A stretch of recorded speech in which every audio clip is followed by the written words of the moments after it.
Good evening. Thank you for joining us. It's very kind of you. Whether live or on VOD, we are the boys from the Baltic Star. I am Ben, and joining me this evening is Ewan. Good evening, Ewan. Are you well? Hello, Ben. Yes, I am. I'm very well. I'm still a key short after last night, but I am well. Yes, yes. We strictly don't know how many keys we are short, to be honest.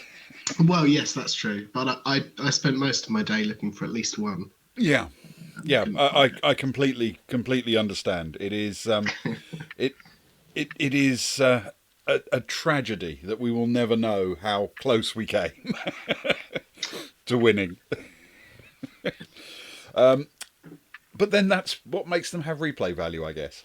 So, Yes. tonight we are playing the single most confusing of the Fighting Fantasy game books because this is written by Steve Jackson, who is not the Steve Jackson on the cover where it says Steve Jackson and Ian Livingstone. He's Yes. the other Steve Jackson because the American Steve Jackson of Steve Jackson Games wrote this one for Steve Jackson, the British Steve Jackson, and Ian Livingstone, who is also British, I think. I actually don't know if they're technically British. For all I know, one could be Australian and one, you know, French. But as far as I'm aware, they're both British. I think they certainly both reside in this Yeah, country. yeah. The famed founders of Games Workshop and all of that stuff. So, we are going to be playing Scorpion Swamp, and we have a bit of history with this. This is a bit of a grudge match because we have a heritage of not winning most of these books. And the last time we played Scorpion Swamp was particularly brutal because we died very early. And we died so early that we then decided to step back a paragraph and keep going as if we hadn't died. And then, wouldn't you know it, we actually won. Which made it not just bittersweet, but undeniably cruel. It was the closest we came to ever winning one without actually winning it. Well, I think it was both the closest and the furthest because I think it's the earliest on that we've died. Yes. Yeah, it Which, was a tough yeah, one for us. certainly was bittersweet, and And still is to this you know, day. we had some therapy then. We've had more Mm, since. And we yeah, are now prepared to have another go at Scorpion Swamp, this we've time grown. in the hope that it won't go quite as badly as it did last time. Yeah, yeah. So before we get underway, this is a fighting fantasy game book, which means there are certain standard procedures that you need. This one uses, as most of them do, the basic three stats, skills, stamina, and luck. So before we do anything else, we have to roll up some stats. Oh, So right. let's go. Skill is 1d6 plus 6. Good stuff. Oh, that's a good start. And I have rolled a 1, which is an excellent Ah, start. well, between the two of us, it's average. Oh, good. Then we need some stamina. That's Yeah. 2d6 plus 12. Oh my That's a bit goodness. better. That's a Sorry, 10. Ben. Double 5. Mine is a 9. Doing That's rather not well. too I can't bad. remember the last bad roll I had, to be honest. Whether it was this or Traveller. It's I been a have no while. difficulty Sorry. remembering the last roll I had, bad roll I had. It was like 40 Oh seconds ago. yeah, that one. That And one. That one. 1d6 plus 6 for our luck. And I've rolled a 5, which isn't bad at all, to be honest. So that's 11 luck. That's more like it. That's a 1. Okay. So I had to Now go and comes say the something. cruel part. Yes. Because there are two of us playing, and that's sort of unfair for the rest of the game book's balance. We now have to subtract 4 points each from our stats. It won't surprise you to learn I'm not going to lose any of my 7 skill. So I'm going to lose entirely. Am I going to lose entirely stamina? I'm going to lose 3 from stamina and 1 from luck, I think. Yeah. So, okay. So I'm 7, 19, 10. Okay, I think I'm gonna lose 1 from my skill to go to 11. Keep my 7 luck and take 3 from my stamina to go to 18. Okay. Now, I said it's basically the same as usual. This one does not contain such things as provisions. We start with very basic adventuring kit, a backpack, a sword, a bit of chainmail, something like that. But during the course of the game, we might encounter such things as spell gems. These gems can be used once and then they are destroyed. And there are neutral spells, good spells, and evil spells. We can use any of them when the rules permit. Yep. So some will be usable pretty much whenever. So you can use a skill spell, for example, to restore half of your initial skill scores points back to your skill, rounded up. Stamina does the same, and luck does the same, and you can use those, I believe I'm right in saying, whenever you like. But Cool. others, like ice, for example, which works by freezing water, or illusion, which creates an illusion, the book will tell us when we can use such things. Essentially, there are good and evil spells as well as neutral spells. We can use any of them. We're not restricted, but if we need a good spell, we can only get it from a good wizard, essentially. Okay? That makes sense. Yep. All right. Other than that, we are ready to go. So, let's begin. Hardy adventurer that you are, you have never been known to quail at a little danger. But you're no fool. You've always been far too wise to venture into Scorpion Swamp. The end. Yep, we've been far too wise to venture into Scorpion Swamp. Certainly not twice. Twice would be just madness. I know. All your life you've heard tales of that awful marsh and its disgusting denizens. But the real danger of the swamp, so the tales go, is not the creatures that inhabit it, nor even the magicians and wicked men who haunt its paths. No, the reason that so few return from Scorpion Swamp is very simple. The swamp is crisscrossed by numerous trails that twist and turn in all directions. No one has ever mapped them and lived to tell the tale. An evil fog hides the sky, so no one can set a course by the stars. Once you're well into the swamp, even compasses are unreliable. They may point north, west, or south by southeast, leading you around in circles until you drop from exhaustion. So you've stayed well away from the swamplands, but although you don't know it yet, something is about to happen to change your fortunes. As you walk along the King's Highway, you come upon an old woman crumpled in the dust. You carry her into the shade and give her a drink from your water skin. She soon revives, but you walk with her to the next town just to make sure that she'll be all right. You take your leave of her in the town marketplace. "Bless you for your kindness," she says, when you part. "Wear this with my good wishes, and may you never lose your way." With that she gives you a plain-looking brass ring. When you slip it on your finger, smiling your thanks, it feels loose. An hour later, as you walk down the highway again, you realise that it has altered its shape to fit you perfectly. You have a magic ring. As you travel, you learn more about the brass ring's powers. The old woman must have been a powerful witch, and she meant her blessing seriously.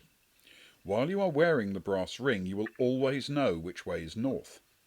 Even in the deepest forest, or the twistiest town street, you will never be lost. Furthermore, the brass ring grows warm on your finger in the presence of evil, even when you are greeted in a friendly fashion. You spend a week with the forest bandits, rough men, but honest in their way, and the ring is cool. But in the caverns it warns you of evil magic and of foul undead, and in the towns you find that no clever thief or lying merchant can fool you. The old woman's gift is valuable indeed to an adventurer like you. Now you feel as though you ought to put the brass ring to some use worthy of its magic. Exploring Scorpion Swamp, with its unmapped maze of trails, might be the perfect task. And it might be profitable too. So with your mind set on glory and treasure, you set off towards the bogs and fens of Scorpion Swamp. Okay.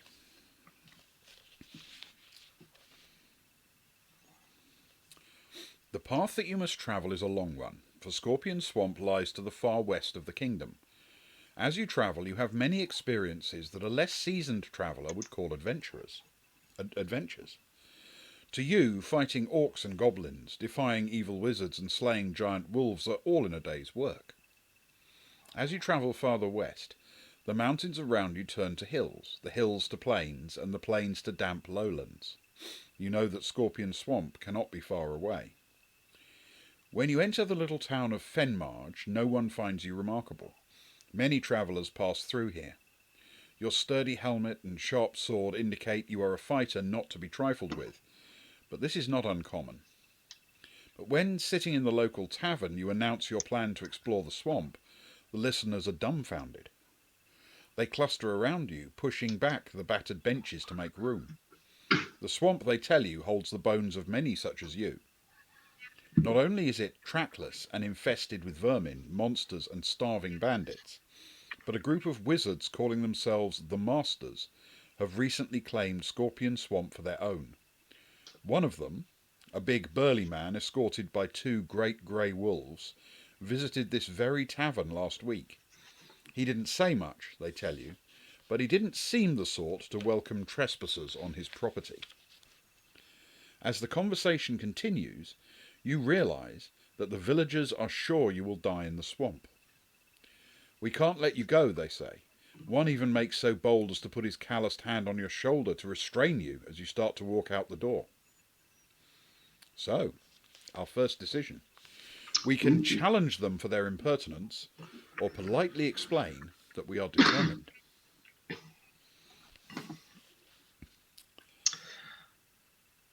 I feel as though this sets the tone for our character quite heavily in the opening paragraph there. I'm vaguely hopeful that this isn't the mistake we made last time. I think it was later than this, right? Yes, I think we at least made it to the swamp part of the book.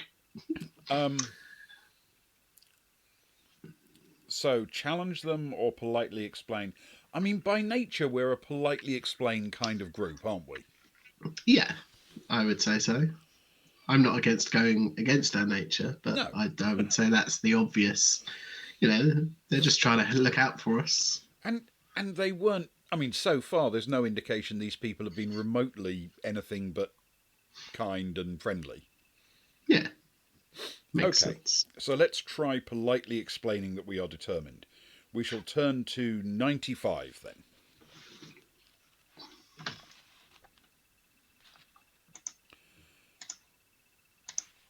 The villagers shake their heads as you turn towards the door, but make no further attempts to dissuade you. But before you reach the door, a villager blocks your path. He is a short, middle-aged fellow with a black beard cut square across the bottom. At first you take him for a farmer, but he seems more interested in you than any farmer should be. He takes your arm and leads you to a table in the corner of the tavern. The others have gone back to their chatting, and you find yourself willing to hear what the quiet man will say to you. He introduces himself as Gronar. If you really intend to brave the terrors of the swamp, he says, you ought to have some purpose rather than random mapping and beast slaying. So we can agree with him or disagree with him.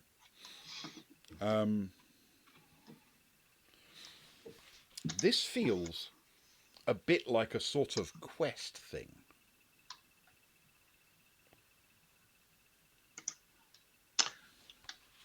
Yes, it does indeed. So, do we need a quest thing, do you think? I mean, I'm not too sure, if I'm honest. Just kind of want to not die as horribly as we did last time. That's my main goal. What do you think, Ben? Do we need a heroic quest along our journey? I'm tempted to say, let's at least find out what he's talking about. Because I assume we may be able to refuse the quest if we don't like it. Or just not complete it at all. I'm just slightly Yeah. worried that if we get given a quest by the book, are we then required to complete it in order to win? Oh, I see. Yes. It feels like it adds something to our This could be our final mission. boss, if you know what I mean. Yeah, I do. You know what you mean, indeed. I would be tempted to say, let's at least hear what the man has to say. It could be...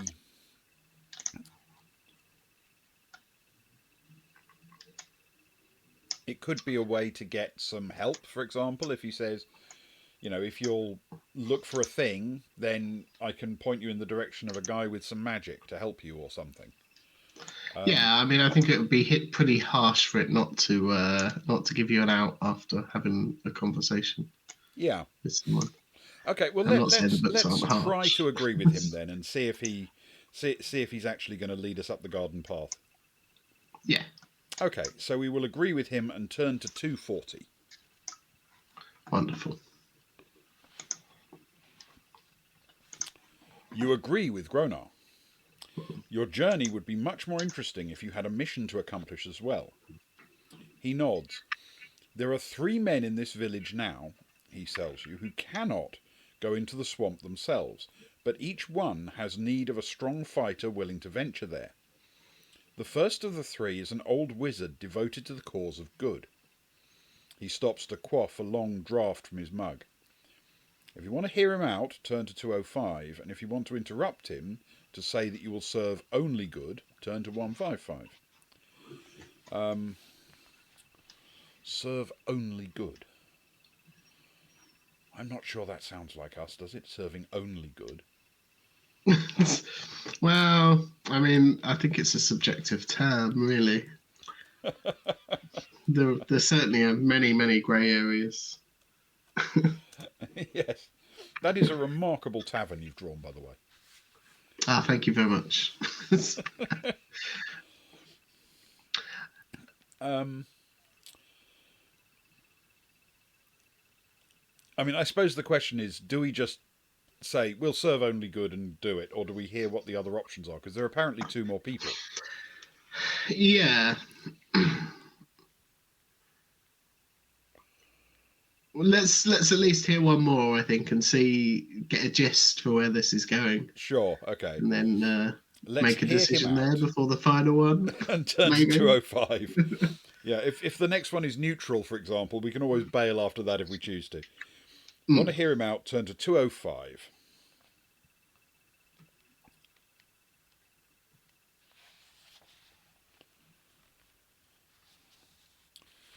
Gronar orders another pitcher of ale and settles back into his chair. Celator is the good wizard, he says. Grimslade appears to serve the forces of evil, though a simple man like myself cannot be sure about such things. And Poomchucker is a very strange fellow indeed. No one knows much about him, but he is powerful. Each of them has made it known that he seeks a champion to enter the swamp. More than that, you will not learn without visiting them. Okay, so the choices we have are... We actually don't have now the choice to do nothing. So... Yeah. Damn you, Jackson. We can help the good wizard Celator.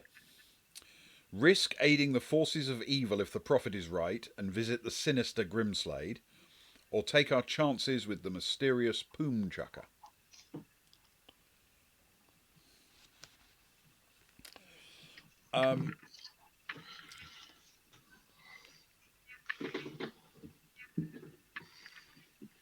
I mean, I love the fact that we've already effectively got 3 plays of the book in front of us with different quests. Yeah. But I can't remember what we did last time, can you? No, I can't. I'm going to go out on a limb that it was either the risk or the good one. Probably not the evil one. Probably. I mean, the name Poomchucker does appeal to me. It's better than sellotape. Exactly. Yeah. Poomchucker does seem like a good name. Because I can't remember what we did last time. I mean, ideally, I would be tempted to go with either good or the mysterious one, but whichever one we didn't last time. But I can't remember which one we did last time. No, neither can I. Should we go with the mysterious one then? Let's do that then. Yes, see what okay. happens. We will take our chances with the mysterious Poomchucker and turn to 27.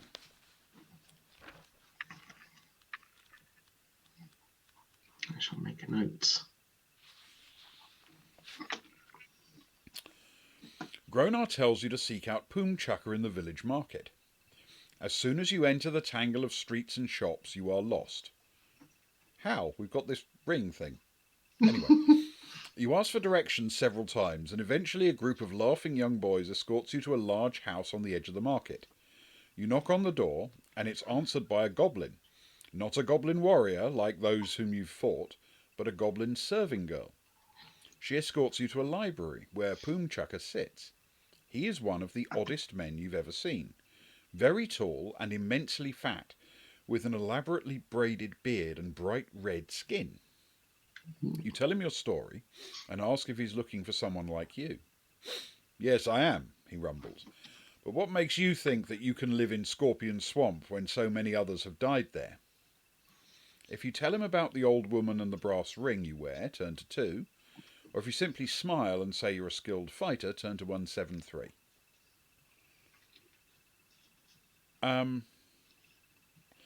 Well, we know he isn't evil, don't we? Because of the ring. Yes. So I think we probably can tell him about the brass ring without fear that he'll, chop a hand off to get it. That seems very reasonable. Yeah, my instinct would have been to tell. Okay, well then So let's do that.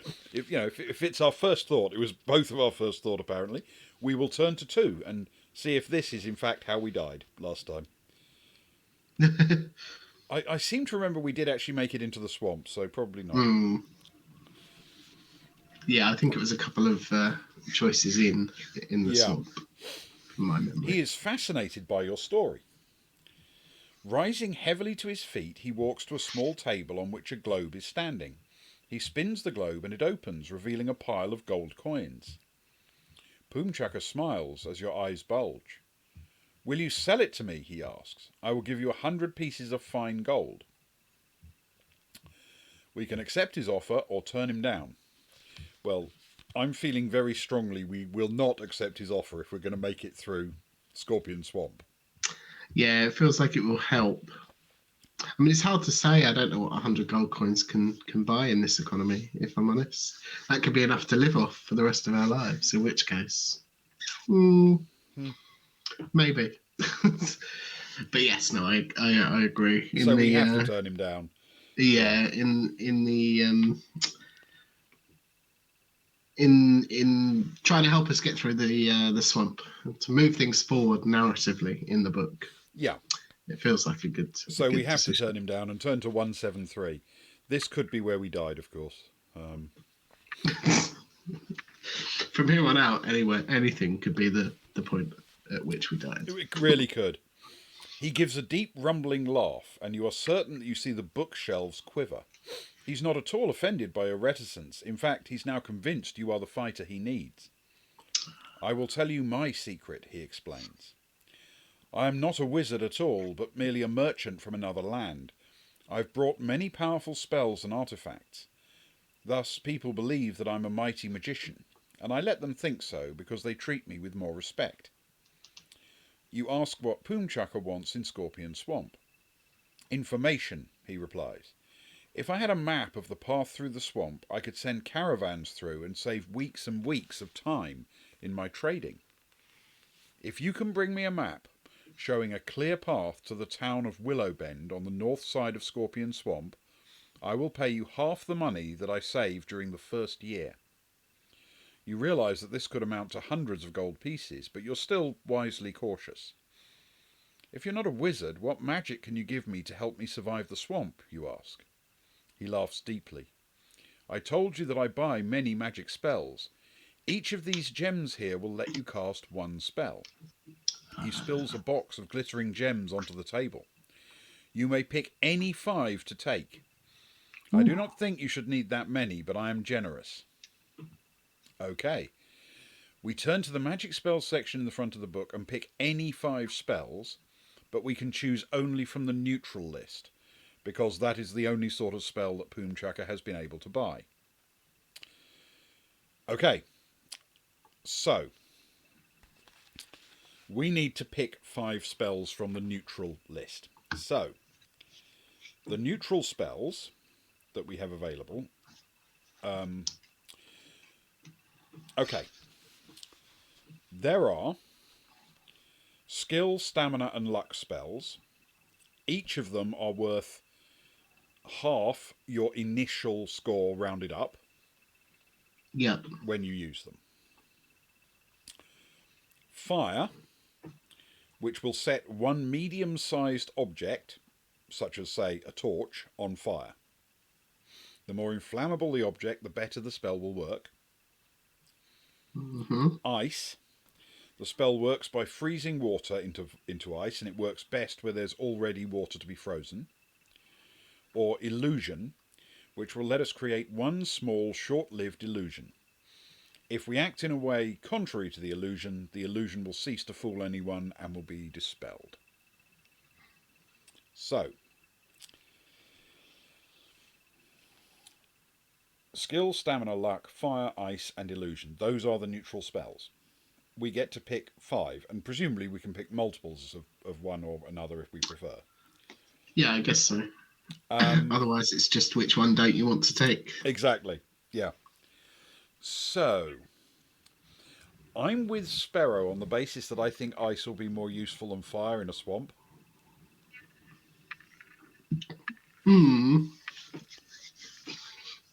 Yes, unless we get attacked by dried up foliage. Yes. Or there's somewhere really dark where we actually need to create fire.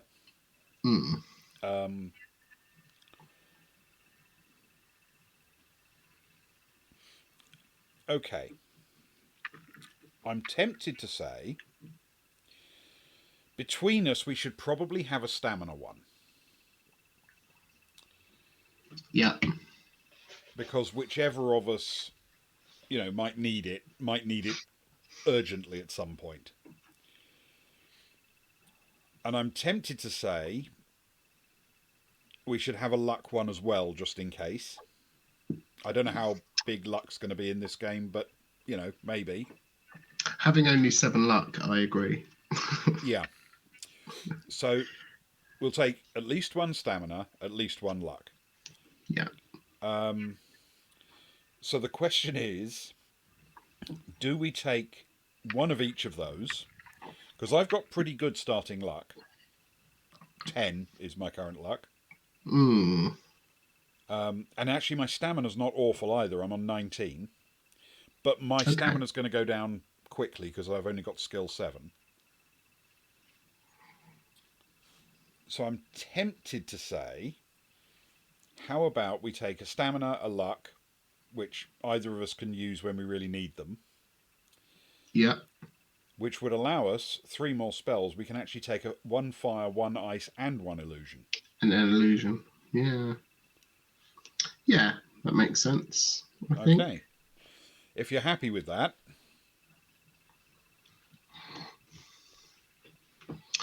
Uh, yeah, it's hard to say, isn't it, without knowing what the book's going to come after. Because the yeah, only thing I would say is maybe not take the luck one and take 2 stamina, but I don't know. we could certainly do that. Yeah. Um,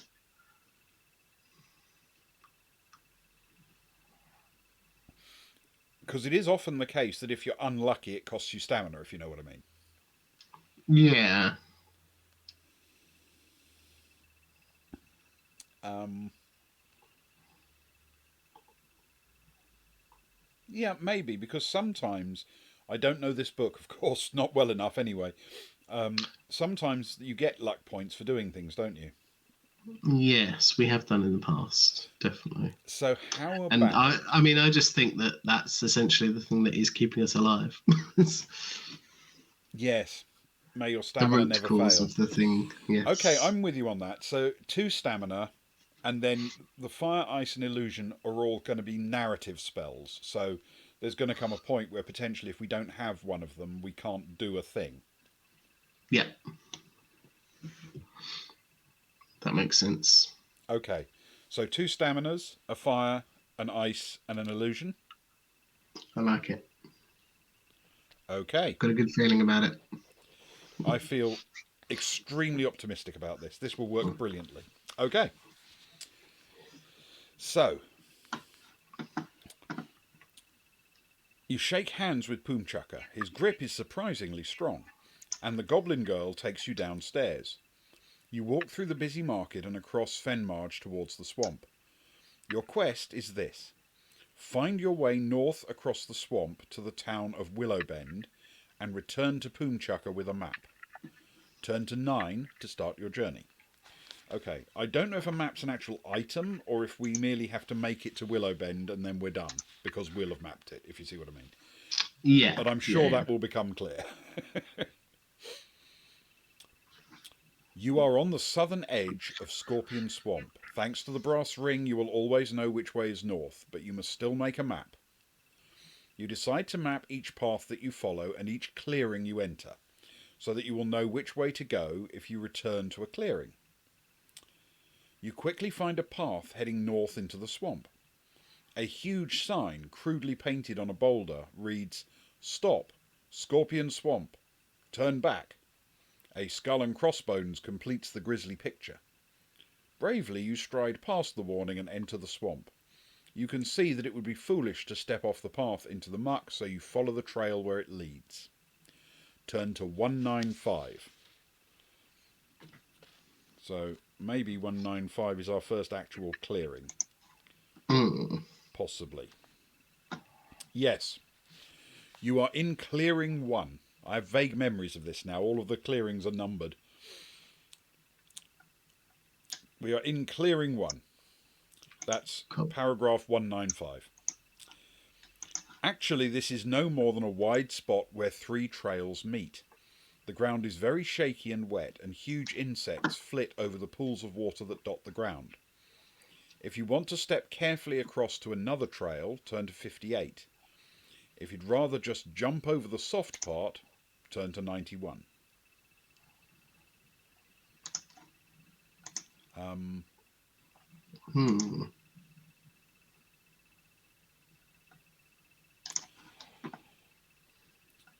um, so,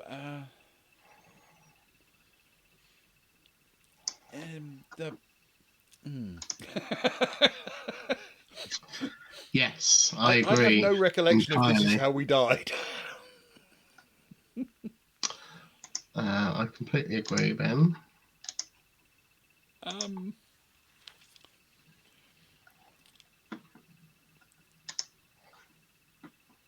we could.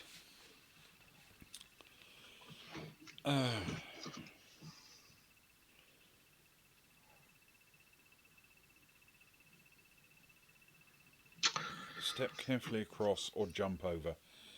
Um, how about we step carefully across? Just jumping feels... I don't know, jumping over the soft part, maybe that's better. What do you fancy?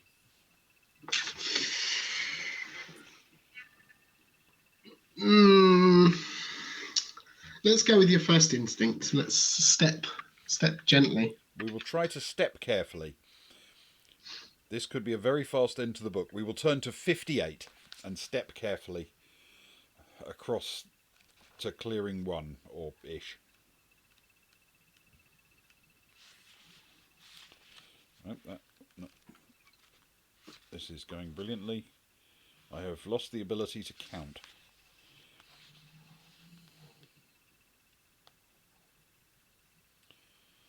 Okay. Test luck. So one of us is going to have to test our luck, and if we're unlucky, it's going to cost us 1 stamina. Okay? Because Okay. it says if you're I can unlucky, do you it. make it, but only after tripping over a protruding root and banging your leg on a stone.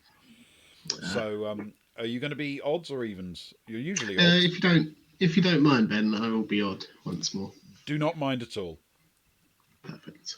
That's evens. That's a 2. So I will test my luck. That was a total of 6. My luck was 10. It's now 9. So I avoid losing the stamina at the cost of a luck. To be honest, I'm not sure that was a good trade to actually lose a luck for that. Yeah. But okay, so we can go west, east, or south from here. Now I think it's fair to assume that if we go south, we're straight back to the town, aren't we? Yes. So, west or east? It doesn't say anything other than go west or go east. So, there's absolutely no clue to indicate which is the right way to go. What do you fancy?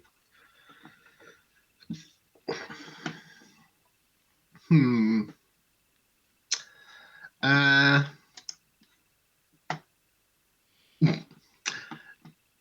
East, East? Okay, let's go east. maybe. We go east, we turn to 105. The worrying thing is that as we've said many a time, any decision from now on, certainly for the next 15 minutes or so, could have been the one that killed us last time. Absolutely. Now we really are in the danger zone, yes. Ahead of you is a clearing. Unlike the last one you found, the ground appears to be solid. This is clearing 12. If you've been here before, turn to 330. If you've not been here before, keep reading. You see several large flat stones, a huge hollow tree, and 2 other paths leading out. We can sit and rest on a stone, investigate the tree, or leave the clearing immediately.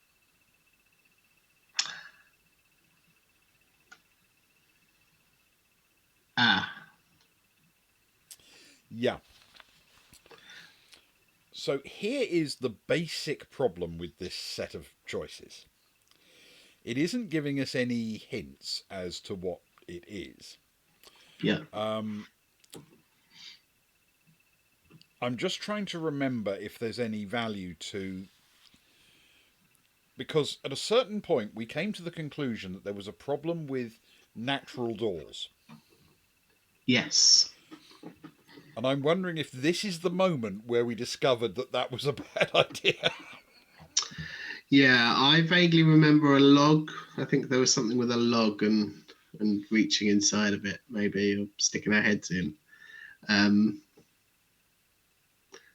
But also, I can totally see this as something. This would be a thing where we're here. We might as well investigate. Yeah. And it has given the option for us to leave the clearing, but not just leave the clearing. I feel as though the important word was immediately. sort of implies some kind of urgency about the situation. It's probably not. It's probably me reading into it too much, but I mean, it's what it feels like. you're right. I mean, I don't think this is the instant death tree. I don't think. Because I don't think that was actually a tree, or it was a hole in the ground or something, wasn't it? Yeah. Leave the clearing immediately. I mean, that could be a warning, but equally, it could be a nothing. And we are quite early for it to be that lethal. But I also can't shake the feeling that the ring isn't hot. That's true. So whatever dangers we're facing, They're not evil ones. they're not evil. They might be accidental or, I suppose, natural, which I suppose could be bad. There could be a poisonous snake in the tree or something, but Yes, yeah. but still not evil. What do you want to check out then? I don't want to make the call. If we rest on a stone, the best it's going to give us is a stamina, right? Or 2 stamina or whatever. Probably. It'll give us the chance to take a. Oh no, because we can take those anytime. Yeah, we can. Yeah. So maybe that's an opportunity to pick up some stamina later.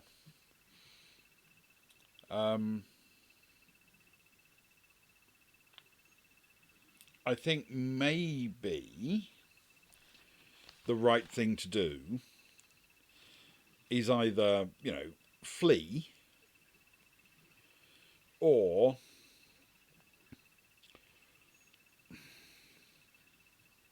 possibly...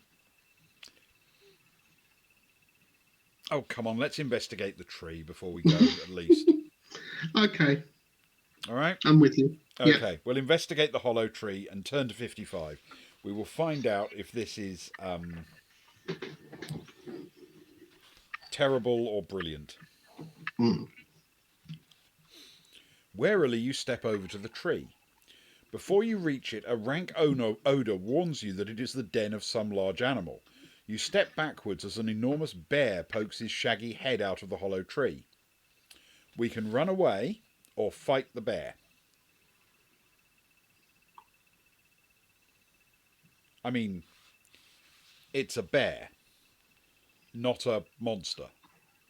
We can fight a bear, right?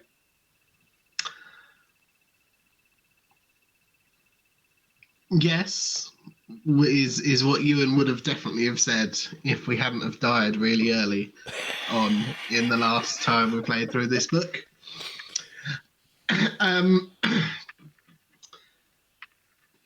Go on then. Let's give it a go. If you're feeling confident, I'm with just wondering. I mean, there may be nothing there, but if we were to kill the bear, we might get to investigate what's in the tree.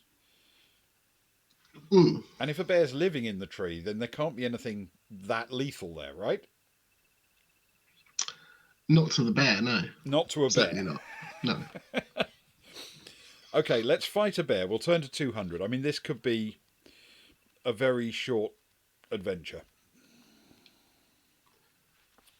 Though we also have the added pressure that everything we kill, where it doesn't mention the ring burning hot beforehand, we know it wasn't evil. Morally speaking, you're right. This is not an evil bear. It's just a bear. But I'm with you if that's what you want to do. Well, I like the idea. Remember, we are supposed to be mapping a path for a merchant to bring his caravans, and an angry bear by the path may not be a great thing for them. That's true. Okay. It says, you have killed many beasts and monsters. A bear doesn't frighten you. It actually does frighten me quite a lot. I've seen bears. They're big. You shout a taunt at it and raise your sword. Okay. The bear has skill 7, which is the same as me, and stamina 8. Okay. Okay? Yeah. All right. So, I'm rolling to attack. And I have rolled a 7 for a total of 14. Ooh, mine is a 10 for a 21. Okay, and the bear has rolled a 4 for a total of 11. So it's half of its health is gone. That's pretty good as a start. Okay, we are obviously skilled adventurers because, you know, we take on bears and, you know, I can't shake the feeling that actually fighting a bear with a sword would be incredibly risky. It only needs to get one really good hit on you. Yeah, yeah, yeah. Okay, and I've rolled a 5 for my next attack for a total of 12. And mine is an 8 for a total of 19. And the bear has rolled an 11 for a total of 18. Ooh. So it takes 2 stamina, but we're rolling to see if it hits you or me. And thankfully, it went for you. So I am uninjured despite losing to it. Okay. Good stuff. It is now down One to more? 2 stamina. But I have just rolled a 12 for a total of Ooh, 18. nicely 19, done. sorry. Mine has gone the other way. I rolled a 4 for a 15. Okay. The bear, however, has rolled a 5 for a total of 12.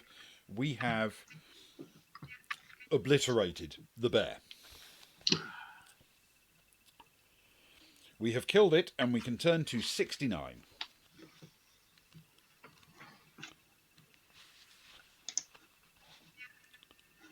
You've slain the bear. You search its den, but you find nothing of value. I feel quite bad about killing the bear now. Turn to 390.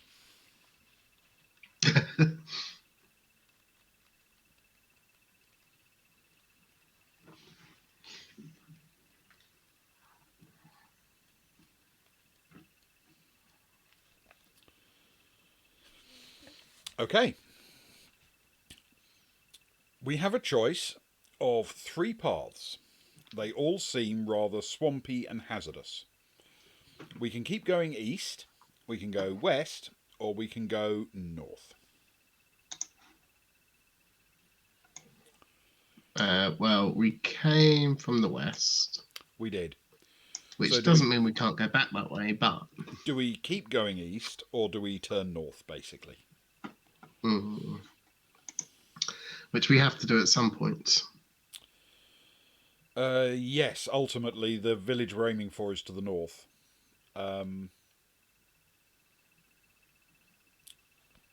Do we want to try north? Yes. Or Maybe. I'm worried if we need to actually find a map. We need to explore zigzagging, don't we? Yeah. Yeah. Okay. But since it keeps offering us multiple choices, we could come back and explore it, perhaps. Yeah, that's true. It does feel a little bit more freeform It does. on your movement, which is kind of nice. Yeah. Um,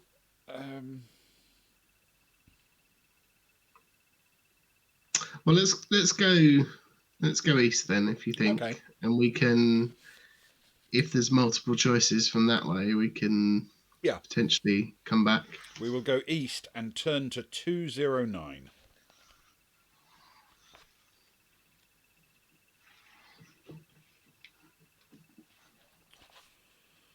209.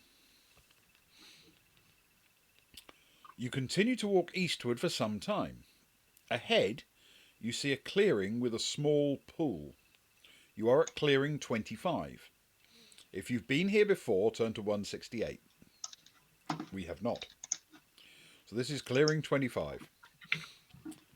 If you've not been here before, keep on reading. Yep, that's us. You walk closer to investigate, and a great brown rubbery creature rears up from the pool and lashes at you with a tentacle. You jump backwards. The pool beast shambles after you. You see a beautiful violet jewel glinting in its forehead.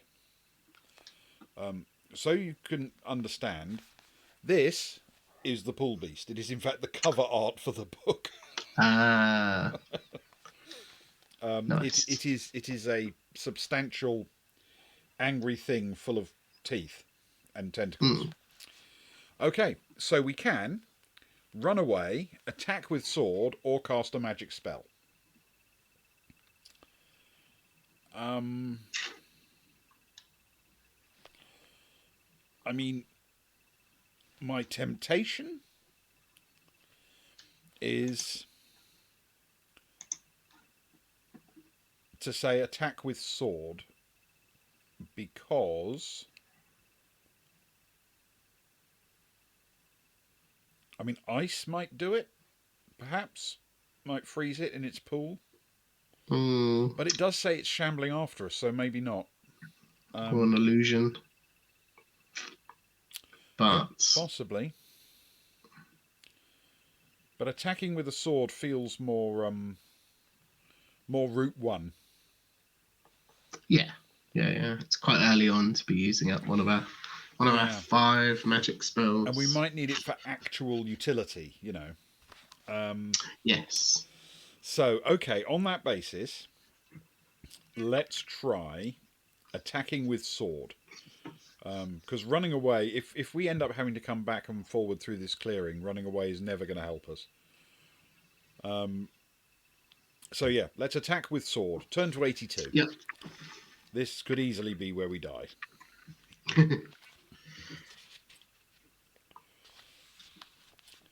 The jewel looks valuable, so you draw your sword and attack the beast. It strikes at you with its rubbery tentacles. Okay, we do have the option to escape and run back to the west if we need to. But it is skill 8, stamina 10. Okay. So, I mean, I don't remember us dying in battle. no, nor do I. So far, yeah. good. Yes, we rarely do, actually. The battles aren't usually as challenging as that. Usually. Right, yes. Okay. Yes. So, yeah, skill 8, stamina 10. I have rolled an 8 to start with. Mine is a 4, plus 11 is 15. I'm on 15 as well. The pool beast has rolled a 7, so also a 15. Wow. Okay, so nobody injures anybody in the first round.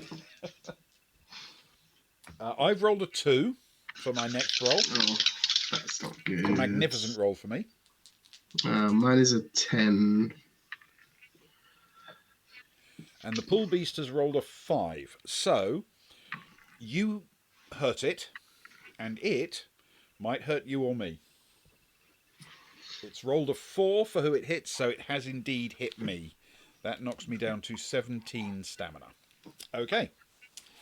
So it is down to 8 stamina. Cool. Okay. I have rolled a 10. Nice. Mine is a 7 for 15. No, sorry. I was looking at the beast skill. Mm-hmm. Mine is a 7 for an 18. And the beast has rolled a 7. So that means we've both hit it. And it is now down to stamina 8, 6, 4. That's a good round. And I have rolled an 8 for a 15. Oh, mine is a 3 for a 14. And the beast has rolled a 9 for a 17. So neither of us hurt it, and it has... Yep. It's going to hurt one of us. Yeah. And that's a 1. It's your turn, I'm afraid. That's okay. Let's get rid of those dice. And then I have rolled a 9 for a total of 16. Mine is a 6 for a 17. And it has rolled a 6, which means it is done. With a total of 14, it is done. So we kill the beast and turn to 308.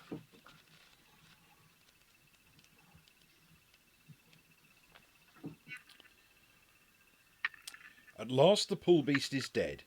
You use your sword to cut the great violet jewel from its forehead. Then you leave the clearing. The only exit takes you back to the west. Okay, so we have a violet jewel.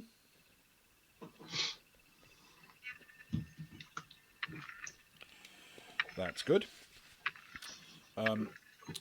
So we have to go back to the west and turn to 330.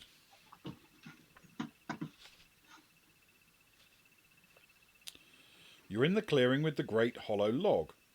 If you saw a creature here earlier, turn to 129. If you didn't see what lived in the log, turn to 268. Saw it, killed it, skinned it, made rug from it, job done. So we did see a creature here earlier. We will turn to 129.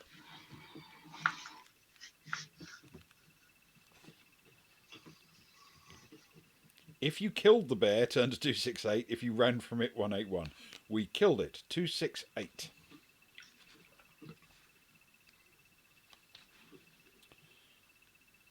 You see nothing in the clearing this time except for a few gnawed bones. You hurry on your way, turn to 390.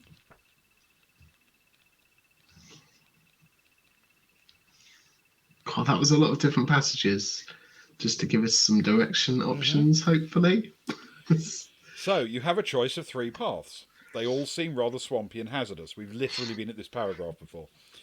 So, will you go north, east, or west? I think north now is the obvious choice, isn't it? Yeah, I think so. Because west just takes us back towards clearing 1. Yeah. Okay, we will go north and turn to 144.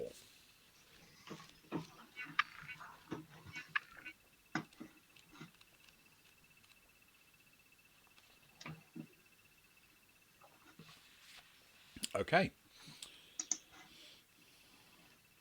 You notice that your path is crisscrossed by spider webs. There is a clearing ahead. Even before you enter it, you can see that the surrounding trees are thickly festooned with webs, and there are many spiders there. You are in clearing 17. Okay. If you've been here before, do yada yada yada, and if you haven't been there before, keep reading. In the centre of the clearing there is a sumptuous pavilion which seems to float above the marshy ground.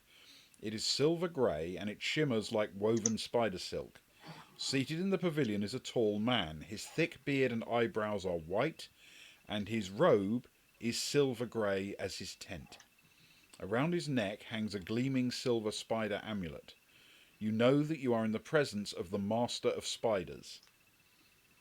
As he regards you from his burning green eyes, you feel your brass ring warning you of evil. Okay, so he is one of the masters that has taken over here, obviously. He is the master of spiders.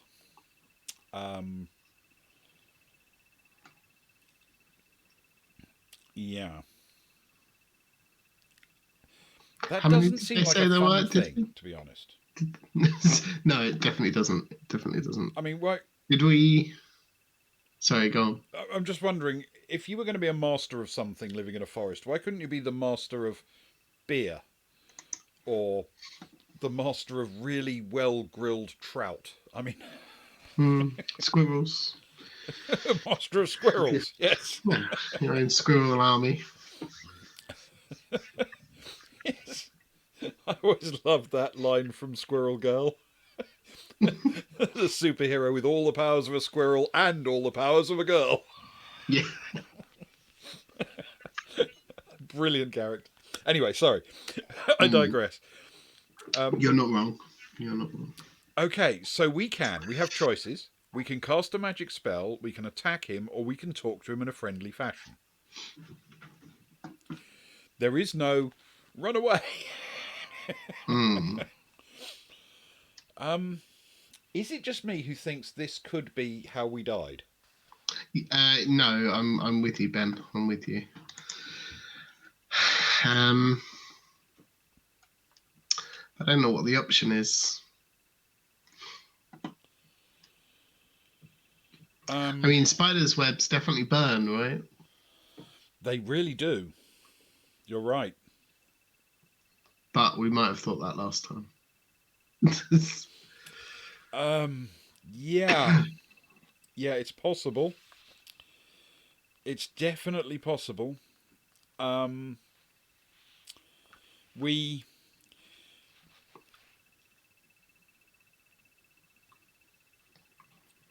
attacking him feels risky.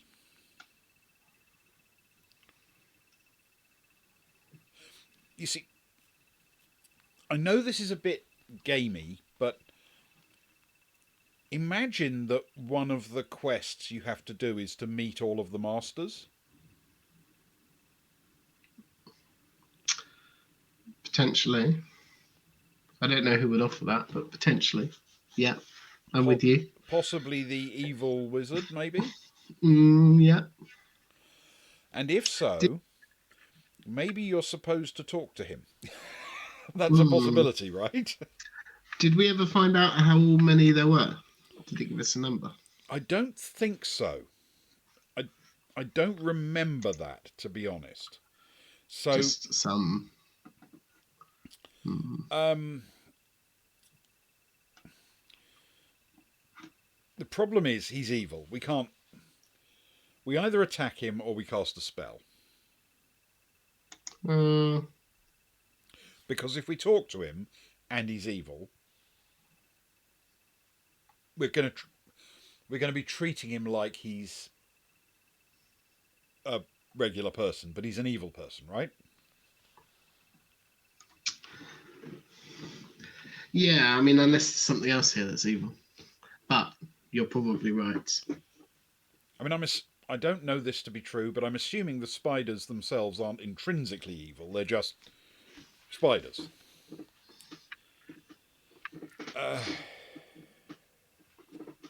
I don't know what to do. I mean, our natural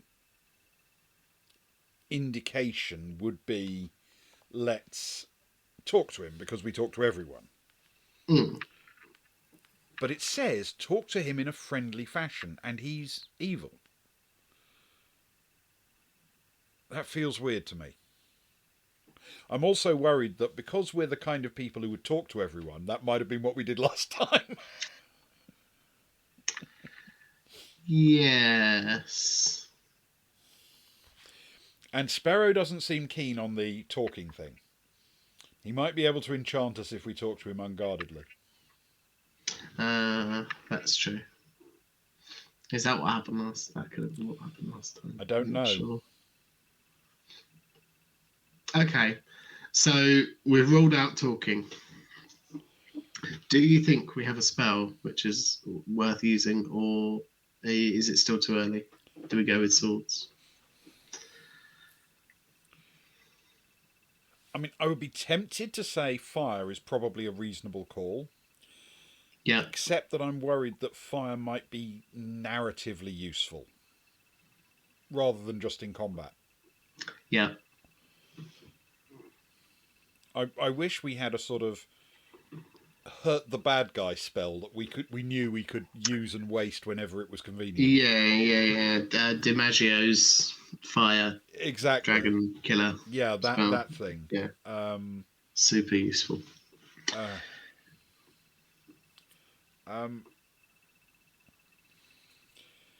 You know what? We've got a couple of stamina spells. We can repair ourselves to an extent afterwards.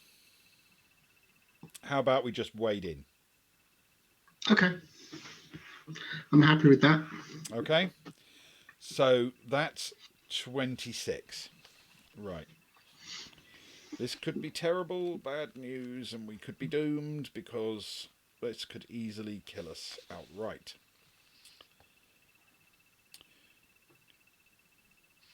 You sense that the Master of Spiders is wholly and foully evil, and you attack him with your sword. He counterattacks with a gleaming wand. You see that its tip is sharply pointed and smeared with a foul greenish substance. Each time the wand strikes you, it does 1 extra point of damage to your stamina score. Okay. So 3. Yeah, so it'll do 3 rather than 2 if it hits us. All right? Brutal. Yeah. Yep. He has skill 9, stamina 6. So he's not going to take many hits to put him down, but he's hard to hit. Yeah. Okie dokie. I have rolled a 10 to start with. That's good. Ooh, that is good. Mine's an 8 for 19. Fantastic. And not only that, he's rolled a 4, which means he is down to 2 stamina immediately. That's fantastic. Good news. Okay, I've rolled a 5 this time, which is not as good. Total of 12. I've rolled another 8, but a different 8. And he has rolled a 5. So he's dead, whatever happens, but if he hits me, it costs me 2 stamina. And he has indeed hit me. He's rolled a 5. Oh, no. So 15 now for my stamina. Okay. We have killed him. Turn to 354. I can't believe we took so long debating over that. Given that it turned out to be just a straight fight, yeah.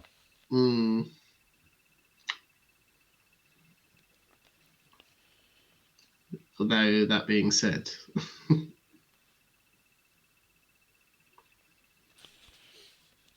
Okay.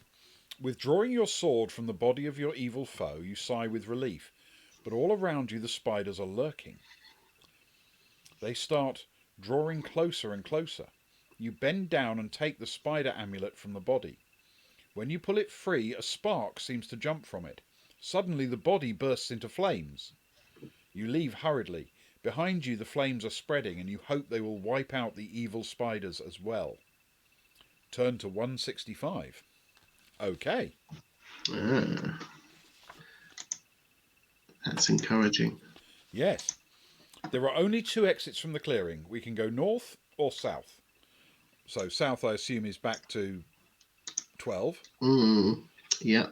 And north is the way to go. Woods. Okay. Yeah.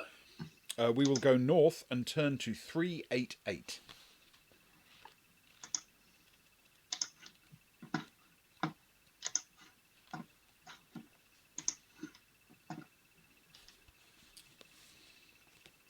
Okay. After a short walk, you enter a pleasant grassy clearing. You see 2 other exits. This is clearing 24. If you've been here before, yada yada yada. If you hadn't, keep reading. You stand still for a moment looking around you. Then you realise there's something strange about the grass. It's growing up around you so fast you can see the movement. As you watch, you see nippers form at the ends of the stalks. They snap at you. You're in the middle of a patch of crabgrass. If you attack it with your sword, turn to 134, and if you want to use magic, turn to 167. So, I now can't think of the phrase crabgrass without thinking of Critical Role. Yes, yeah. The non-grab-ass crabgrass. Let's just talk to it. Yes, indeed. It was going to turn out probably to be like the most amazingly friendly, modern chap. Okay, so we have to fight it or we have to use magic. I'm tempted to say, let's keep the magic as best we can for when we really need it, and let's fight the damn thing. But it's always possible that crabgrass is one of those enemies where it will say, you hack at it, but there's too many of them and you can't defeat it. But it hasn't given us any warning like that, has it? It hasn't said, "Ooh, this." It might say, "Oh, you hack at it for a while, but it's not good enough. Do you have a magic spell you want to use?" Yeah, do you want to try something else? Yeah. Kind of thing. Yeah, let's give it a go then and Okay. see We'll hack with a see what sword happens. and turn to Yeah. 134. We will try that. Because so far we're just walking from clearing to clearing, killing everything that we meet. Yeah, it's gone well. So far, you hack at the crabgrass with your sword. The nippers are easy to cut down, but more keep growing up around you. You fight the hungry lawn as though it were a single opponent. Okay. So, it has skill 6, stamina 16. So there's a lot of fighting to go. 16 is a lot of stamina. But it's not high in the skill department. Yes. Oh, thank goodness it's not one of us. Be twice as long. Yes, that's true. So, skill 6. It's almost as skillful as me, you understand? Right, let's go. I've started with a 12. Mine is a 6 for 17. Okay. And it has rolled a 9, which takes it up to 15, so it's immediately down to 12 stamina. Very good. I've rolled an 8 for a total of 15. Mine is a 10 for 21. And it has rolled a 3. That means it's taken another 4. It's down to 8. It's good work. I've rolled a 10, total 17. As have I. And that's an 8 for it, for a total of 14. That is enough to get it down to 4 stamina. We are cutting through this really, really well. And then I've rolled a 5. A total of 12. Mine is a 6 for 17. But thankfully, it's rolled a 5 as well. That's enough.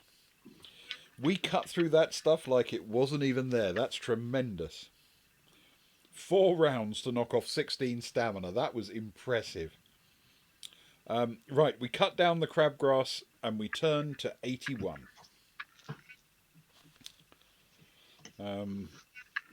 Fantastic.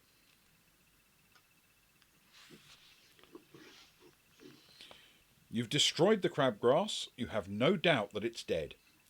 You search the clearing. On a tree you find some scorched lettering that says, "Beware of orcs." Okay.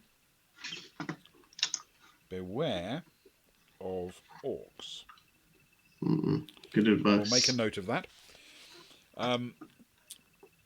You leave, turn to 187. 187. There are 3 exits from the clearing. We could go south, east, or west. So south will take us back to the last clearing, which is currently on fire. Yes. So I would advise against that one. Yeah. So we can go east or west.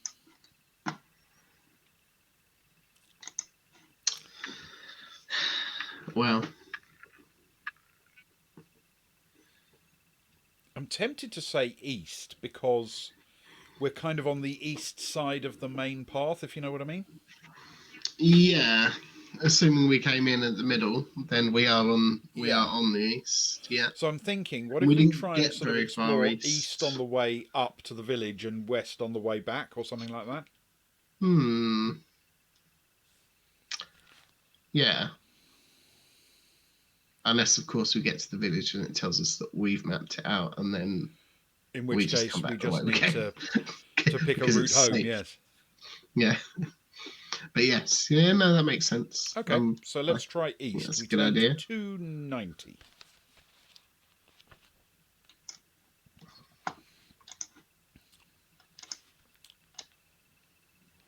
Okay. You can see signs that others have walked this way recently. Ahead is another clearing. This is clearing 26. If you've been here before, turn to 323. Nope. If you've not been here before, keep reading. As you enter the clearing, an arrow whizzes past your head. You see 3 mangy-looking swamp orcs armed with bows. The other 2 let their arrows fly. If you have the golden magnet charm, turn to 83, and if you don't, turn to 151. We do not have a golden magnet charm. No. So we will turn to 151, and these are presumably the orcs that we were warned about. Whoever put that on the tree should have at least like put an arrow or something to tell us which direction they were in. Definitely. That would have been really helpful. We don't have it. Turn to 151. So 151.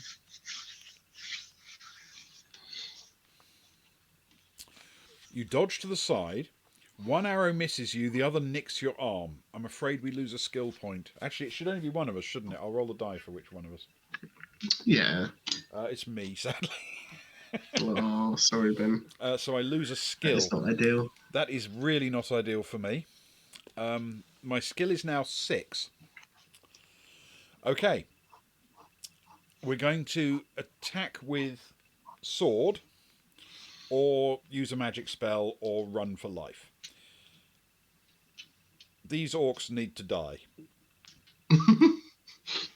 My skill is now 6, so I'm going to basically rely on you to do the actual killing, but I'm going to stand there and shout encouragement while we kill them, okay? Yes, sure. Okay. So let's attack with sword. I have no idea how dangerous these are going to be. Turn to 281.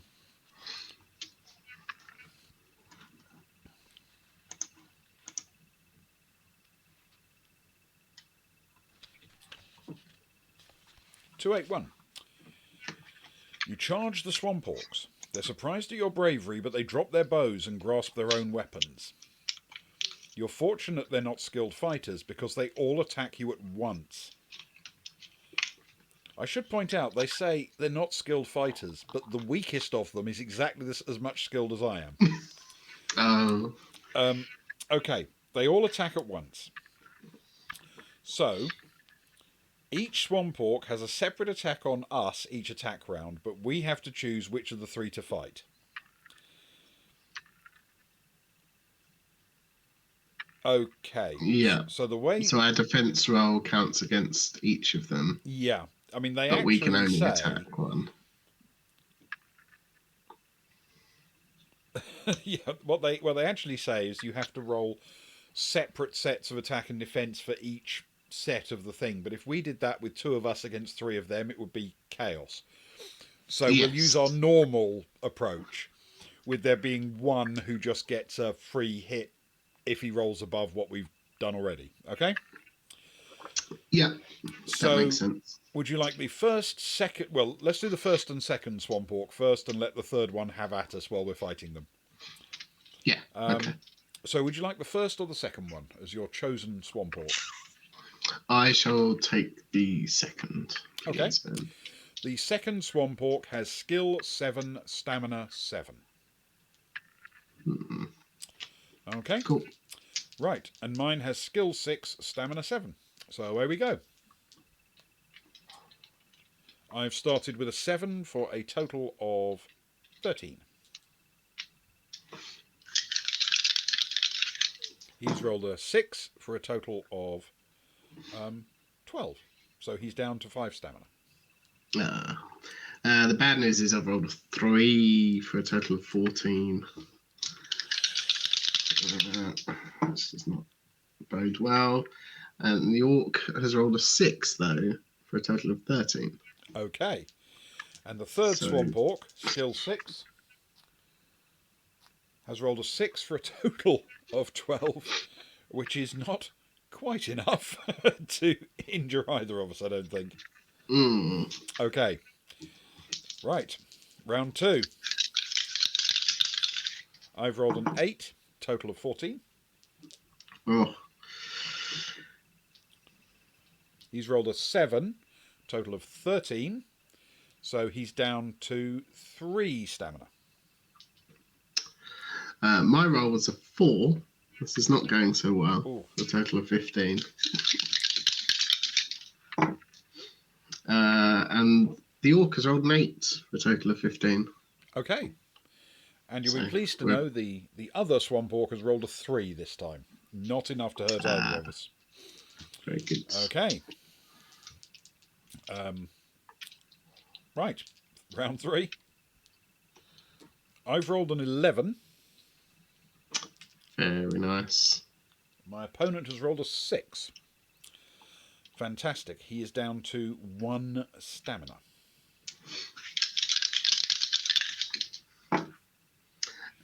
Mine is a 9 for a total of 20, which I believe is out of reach for a skill of 7. It is, yeah. And the third swamp orc has rolled a 6, which isn't a terrible roll, but it's not good enough to hurt either of us. Not only that, I've rolled an 11. Ooh, very good. Total of 15. Sorry, 17. And my opponent has rolled a 6. So he is dead. Very nice. I rolled a 7 for a total of 18. And the orc gets a 10 for a total of 17. Okay. So no movement once again. Okay. The other swamp orc has rolled a 9 for a total of 15, but that's not enough to hit either of us this time. Okay. I'm going to turn my attention to swamp orc number 3. Yeah. And I've started good with of a you, Ben. 12, which is very handy. And he's rolled a 5 for a total of 11. So unless he roll... Well, no, he's engaged in combat with me now, isn't he? So we're fine. Yes. Yeah. I'm still going. Mine is an 8 for a 19. Which should be good enough in theory, unless the orc rolls a 12, which it does not.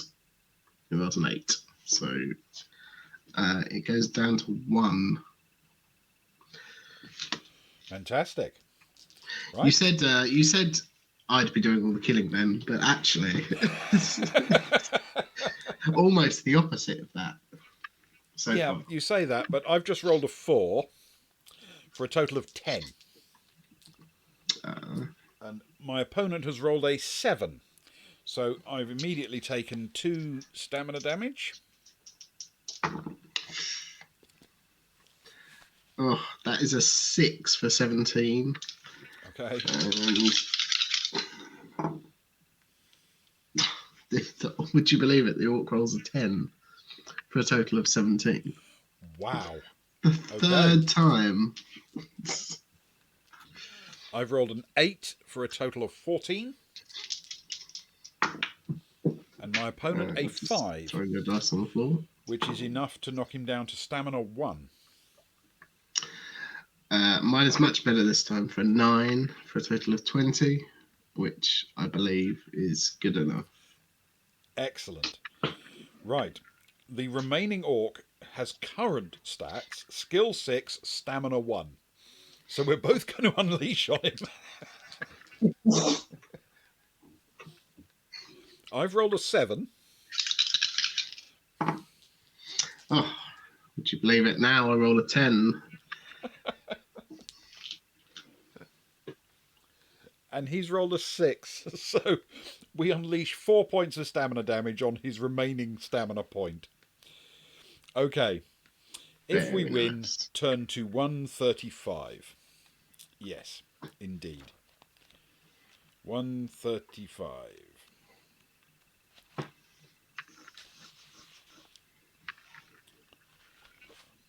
Well, solid work there, Ben, especially all things considered.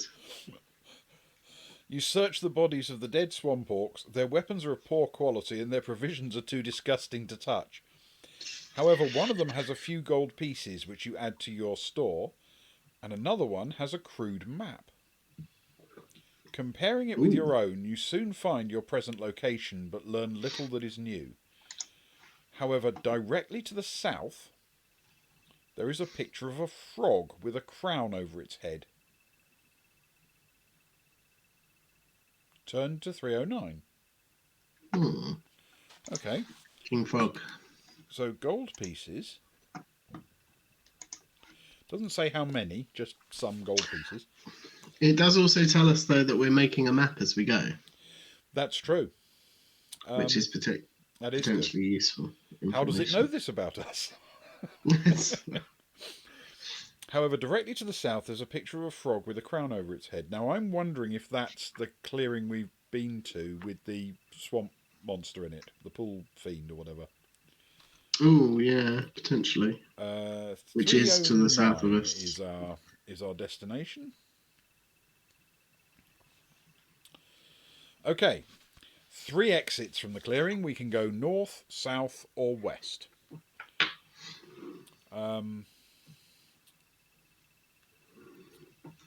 So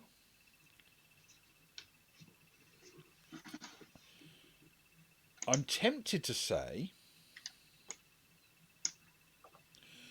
the frog with the crown can't be south, can it? Because there was no exit north from there.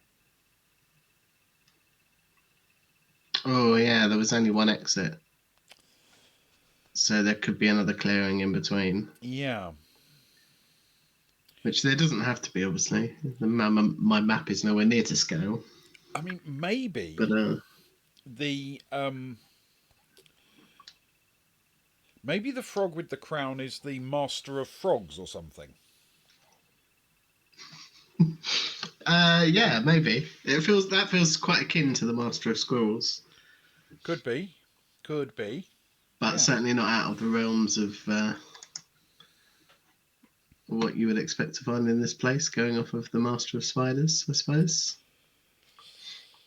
So we What would be could go really south and at useful, least find out what the frog is. yeah, what would be really useful is if they told us what the Master of Spiders square was represented with on their map. You know, if that was a spider with a crown on it, Yeah, good point. then we'd know, wouldn't we? Yes. But yeah, I think you might be right, Sparrow. I think maybe it is another master. Yeah. So Do you want to give it? so realistically, it's either south or north, isn't it? Because we've been west. Yeah. Do you want to find out? I am curious. Just for the sake of knowing. Yeah. Let's go and find a frog with a crown on its head. Let's go south to 53. Okay. Because you never know. Somewhere there's going to be a map, right? I mean, it may be far too early in the story to find a map, but somewhere. Well, maybe. I mean, it did say that we're making one, so potentially not, but we shall see. Okay. As you follow the path southward, you hear the croaking of thousands of frogs, tiny ones, huge ones, and all sizes in between. The path leads into a clearing dotted with little pools. This is clearing 8. Okay.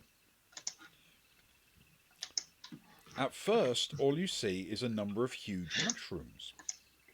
Then you realise there's a man sitting on one of them. He's very short but stout, with snapping black eyes and a wide mouth. Around his neck there hangs a silver amulet in the shape of a frog, and sitting on the ground on either side of him are 2 huge green bullfrogs. "I am the Master of Frogs," he greets you. "What brings you to my home?" We can greet him in return or attack him. Now, the ring is not saying evil. Mm. So maybe we can talk to this one. Yeah, that seems reasonable. Maybe. Because dying by frog might not be a good way to die. I don't know. It seems more believable that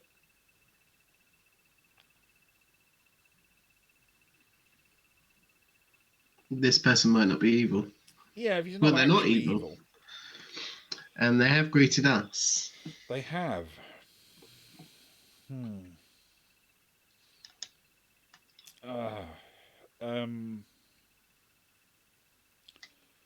I'm tempted to talk to him. Yeah, I think you're right, Ben. I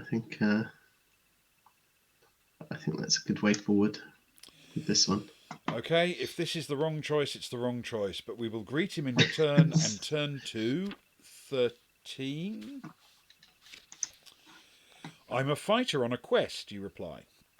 Your ring is not warning of you of evil, so you feel safe speaking to the Master of Frogs. Are you in the service of Celator, Grimslade, or Poomchucker? We are in the service of Poomchucker. It doesn't say that we have to tell him that, you understand. It just asks us that. So we are in the service of Poomchucker, which is 376.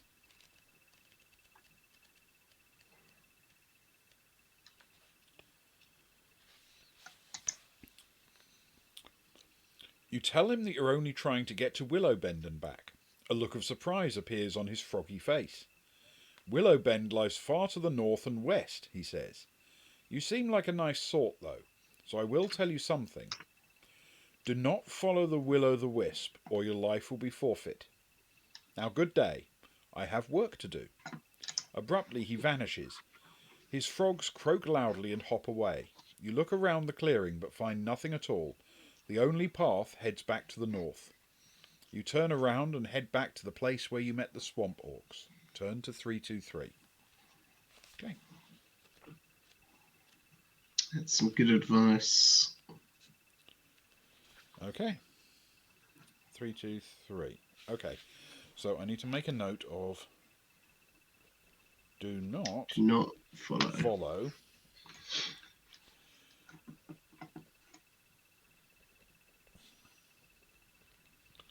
will-o'-the-wisp. Okay.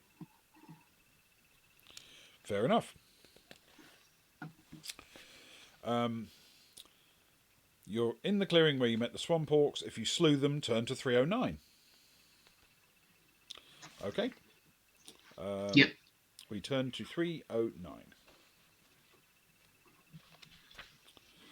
You have a choice of 3 exits from the clearing, north, south, or west. I feel north is probably the right way to go. Yeah. Unless we want to go west and try and zigzag back across. I mean, we have got to. Well, we've got to end up west, haven't we? But without knowing how many possible zigzags there are, it's hard to. That appears to be the challenge. Yes.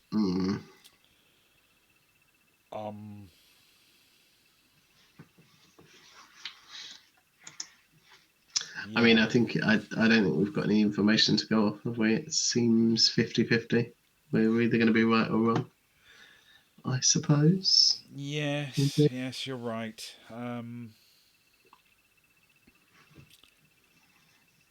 I really don't know what the right course is, but how about, for the moment at least, we head north? Because I have a feeling we will be able to zigzag back and forth if we want to. I mean, it keeps offering us the option to retrace our steps whenever we like, pretty much. That is very true, yeah, which is helpful. So if we do find we're lost, we're not where we desire to be, we can just go back a few clearings. Yeah. So far, we've basically killed everything in every clearing we've met. Yeah, reasonably without too much damage. Yeah. So, let's go north then. We will turn to 47. Let's. 47. Bound to end brilliantly. You come upon a small, overgrown clearing. You're at clearing 3. You look around, but see nothing.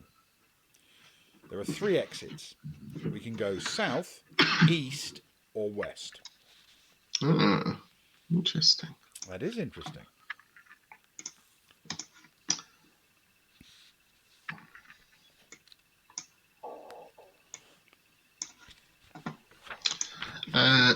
Well, going off of the conversation we just had, I guess if we're not going north, we're going west, maybe?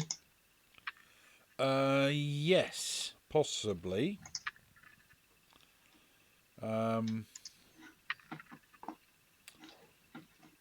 Yeah. Unless, of course, there is unless there's more east. A zigzag, yeah. I mean, there is more east, but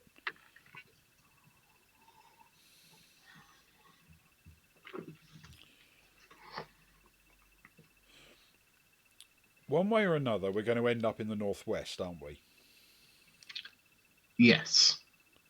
At Hopefully. least in theory. Yeah. Yeah. Okay. Then how about we go east now and try and find the edge of the map, if you see what I mean. Yeah. Yeah. Okay. That works. If that makes sense. Yeah, definitely. So, yeah. So I'm looking at your map at the moment, trying to work this out. So we can basically go. Yeah, that's.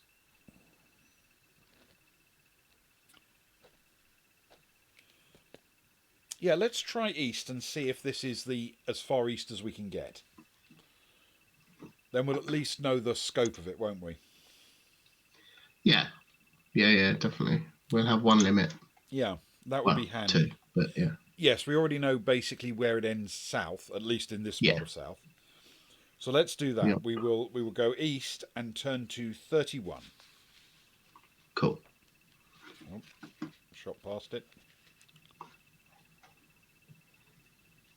Okay.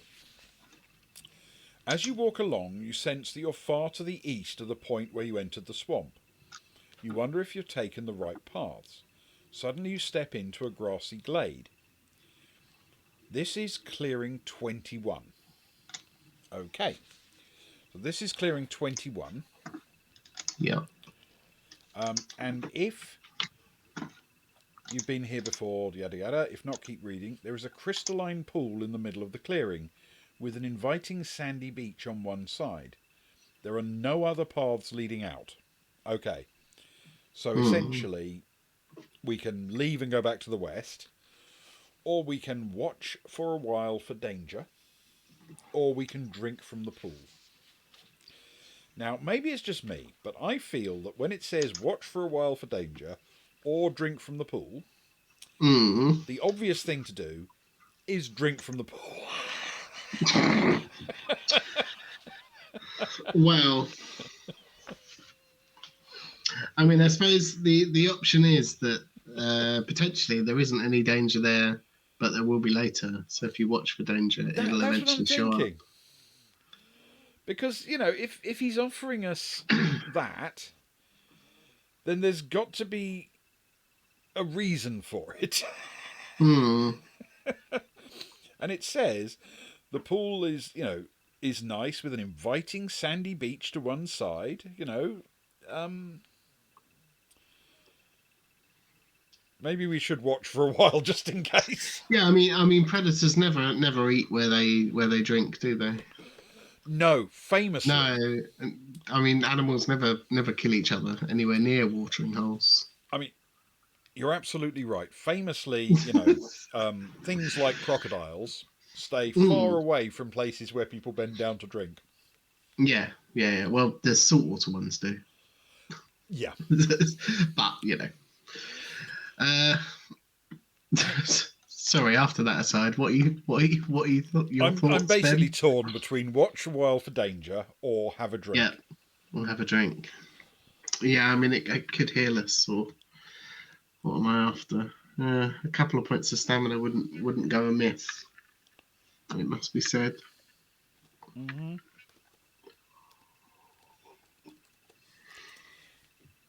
What do you think? Let's do it, Ben. Let's have a drink. Have a drink. Okay. It's on brand, isn't it? So. We are going to have a drink. We're going to drink from the pool, turn to 77, and probably die instantly. You feel revitalized. The water in the pool has healing properties. Regain 3 stamina points. Oh, thank you very much, Paul. That's fantastic. I needed Takes me back those up very badly. to max. I'll drink to that crit. You're right.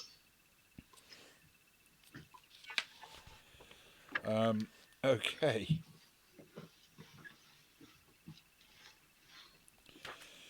So I've made a little note that 21 is healing. We might need it later.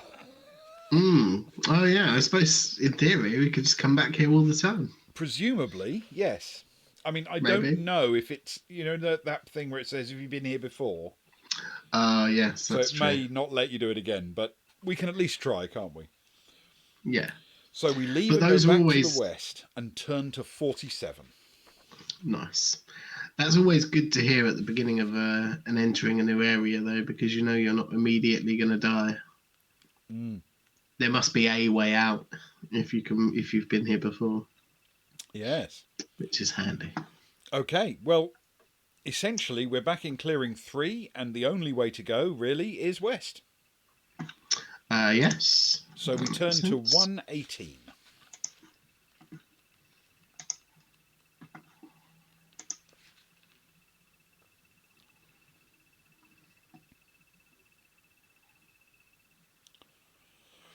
Okie dokie. You can see that ahead of you 2 other paths join yours in a small clearing. You are in clearing 13. Okay. I thought it was going to give us something that wasn't a clearing there. Yes. And then Right. in clearing 13, it does say, if you've been here before or whatever. Good to know. If you haven't, keep reading. You feel a prickling sensation around your brass ring. Looking down, you see dozens of small scorpions scuttling towards you. Test your luck. Okie dokie.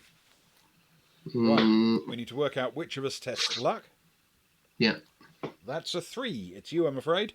Oh, this could be it.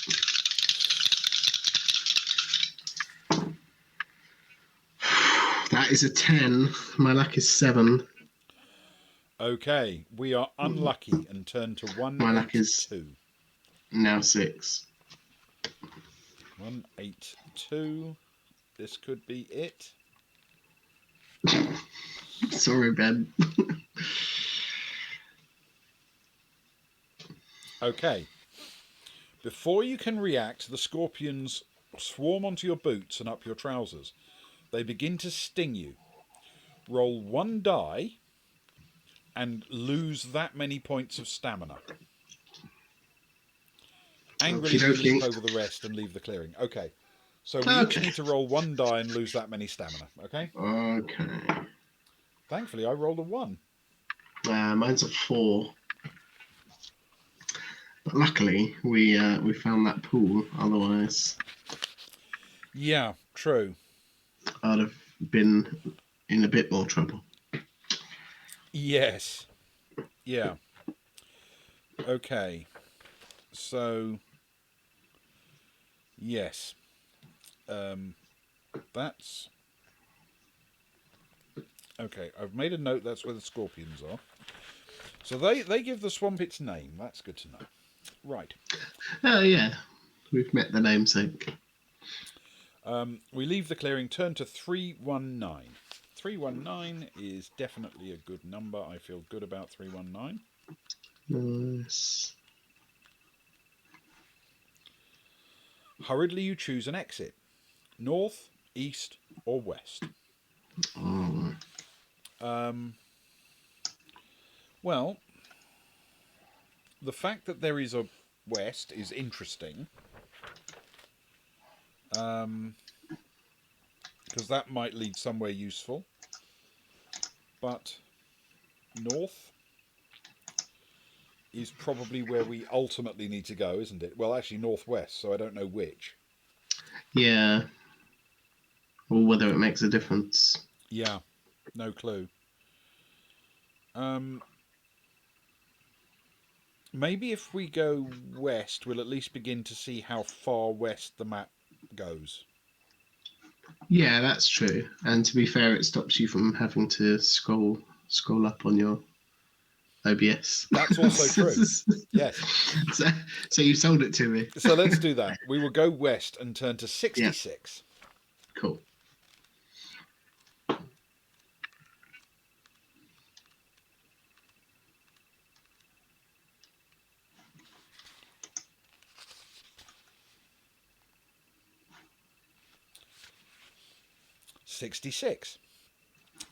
You enter a rather pleasant glade surrounded by gnarled oaks.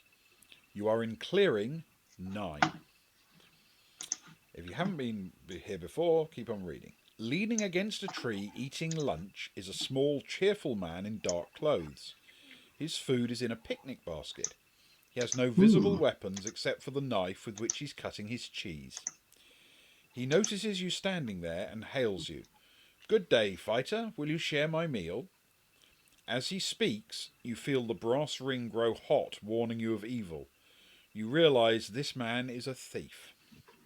Oh, Will you attack him, ignore him, or accept his invitation and sit down?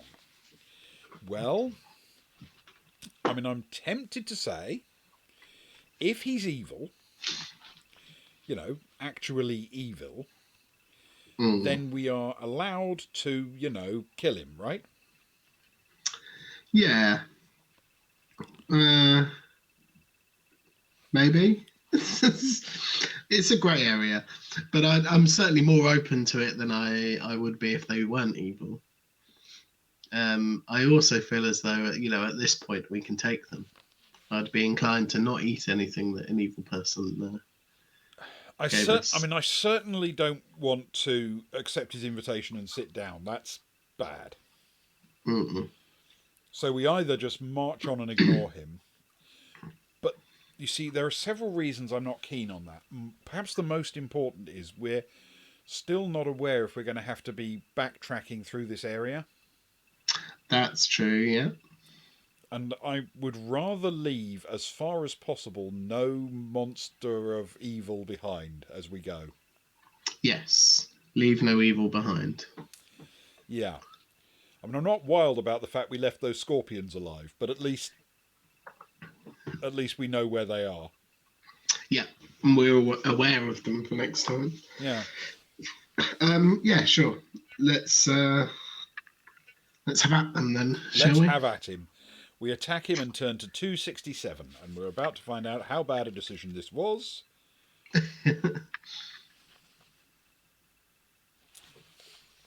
You hear a hiss of anger and the thief is upon you.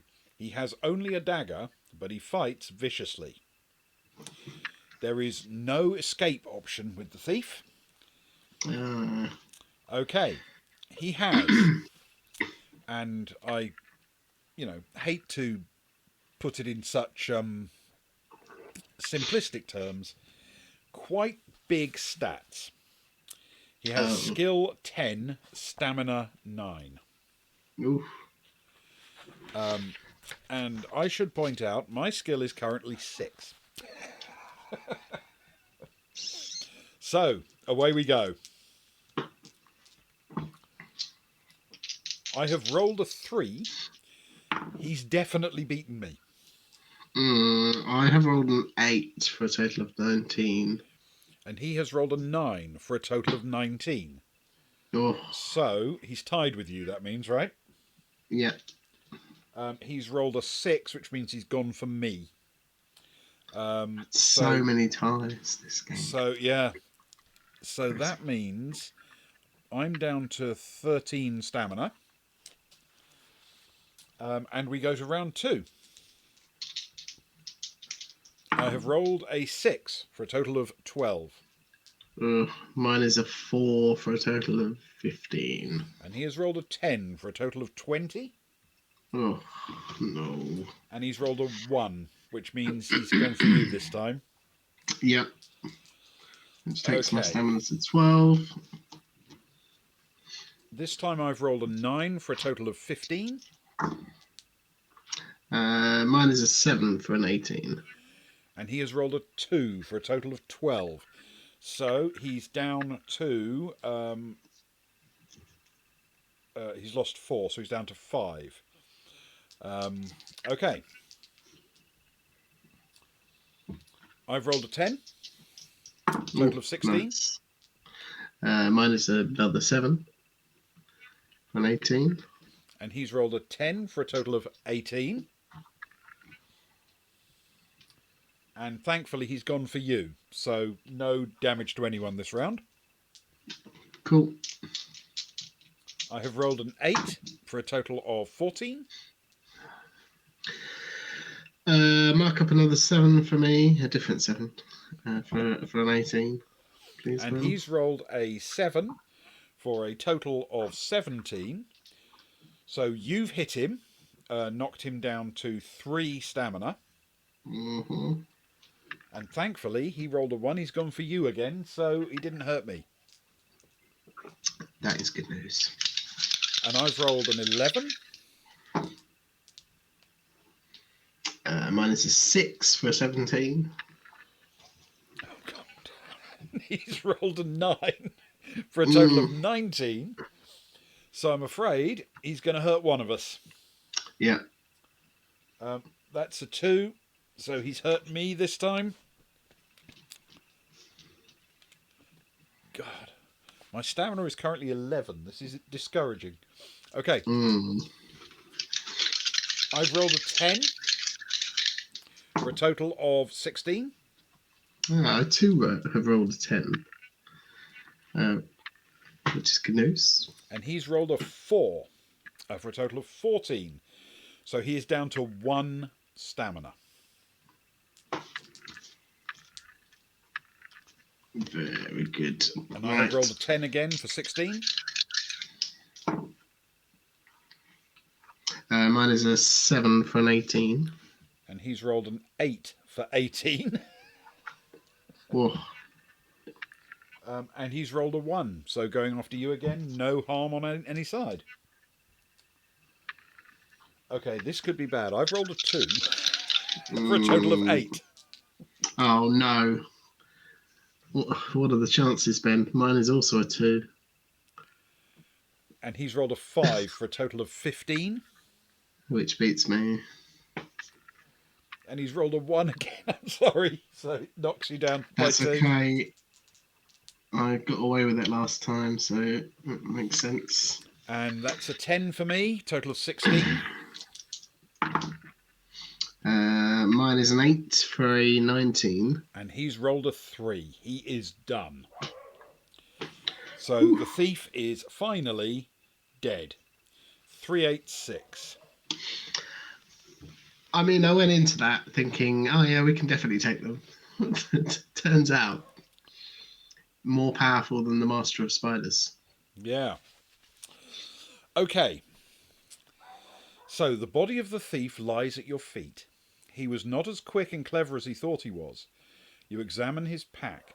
The only thing you find that looks useful is a large red cloak. Okay.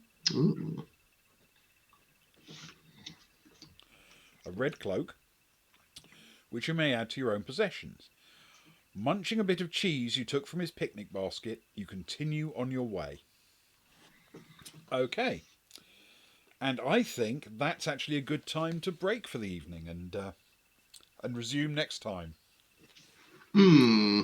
Yes. So we are stopping indeed. at 386.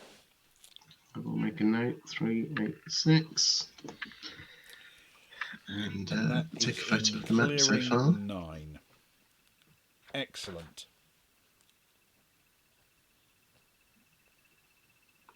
Cool. Well, thank you very much, Ben. Much fun. We didn't die ridiculously early on. Doesn't mean that we're still not going to die going forwards, but it does bode well, I feel. Yes, I think it is certainly possible. I mean, I genuinely can't remember what killed us last time and whether it was the Master of Spiders or something else. But but certainly we have survived as far as we can survive. Excellent. Yeah. So at some time in the future, I don't know exactly when it'll be, but at some time in the future, we will resume Scorpion Swamp. and try and battle our way through to its finale. Our mission is to get a map from the town at the northwest and return safely with it, or get a map in the swamp and take it to and from, or make our own map and return. I have no idea how that works out. But so Give far, a map to somebody we're that alive. takes them to the northwest. Yeah, And we've left very little evil behind us, we have indeed, which is good. which is excellent stuff. Right. Thank you, everybody, for joining us, whether live or on Thank you very VOD. That is much. hugely appreciated. We will be back streaming on Friday at 11 o'clock UK time. And in the meantime, it just remains for us to wish you good night. So, good night and thank you. Good night.